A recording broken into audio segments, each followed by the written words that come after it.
राधा कृष्ण मित्रों, आइए अब स्वागत है आप लोगों का जीके न्यूज पे।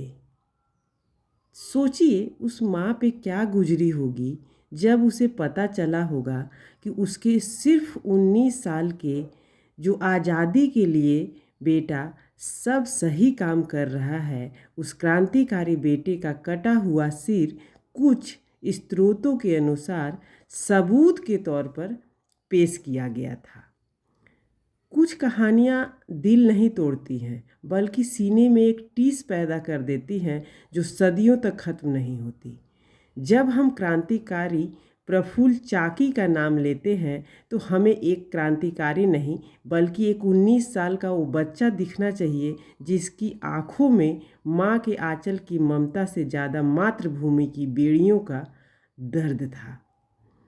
कल्पना कीजिए कि उस पल की जब प्रफुल्ल घर से निकले होंगे, क्या उन्होंने अपनी माँ के पैर छुए होंगे? क्या उनकी माँ को पता था कि उनका हंसता मुस्कुराता प्रफुल्ल अब कभी लौट कर नहीं आएगा? इस उम्र में जहाँ लड़के अपनी मूँछों पर ताव देना सीखते हैं, प्रफुल्ल ने हाथ में बम थाम लिया था। मुजफ्फरपुर की उस अंधेरी रात में जब उन्होंने और खुदीराम बोस ने धमाका किया तो वह केवल एक विस्फोट नहीं था, वह सदियों की गुलामी के खिलाफ एक तड़प थी। तारीख थी 2 मई 1908। मोकामा घाट स्टेशन पर एक 19 साल का क्रांतिकारी प्रफुल्ल चाकी 2 दिन से भूखा प्यासा, पैरों में छाले लेकिन आँखों में वो आग, वो समंदर, इतना आग था कि समंदर सुखा दे। मुजफ्फरपुर में बम फोड़ने के बाद वो भाग रहा था। उसे लगा था कि मुल्क के लिए उसने कुछ तो कर लिया है, लेकिन उसे नहीं पता था कि एक गद्दार हिंदुस्तानी पुलिस वाला उसकी ताक में बैठा है। स्टेशन पर घेराबंदी हो गई थी, पुलिस की राइफलें तनी थी और प्रफुल्ल के पास भागने का कोई रास्ता नहीं बचा था। अंग्रेज चाहते थे कि उसे जिंदा पकड़ना ताकि उससे राज उगलवा सके, पर प्रफुल्ल ने सोचा कि इन गोरों के हाथों लगने से तो अच्छा है कि अपनी मिट्टी में मिल जाना। उस क्रांतिकारी ने खटाक से अपनी रिवॉल्वर निकाली और एक ही झटके में खुद को ख़त्म कर लिया। अंग्रेज सन देखते कि देखते रह गए। लड़का उनके हाथ आने से पहले ही शहीद हो गया।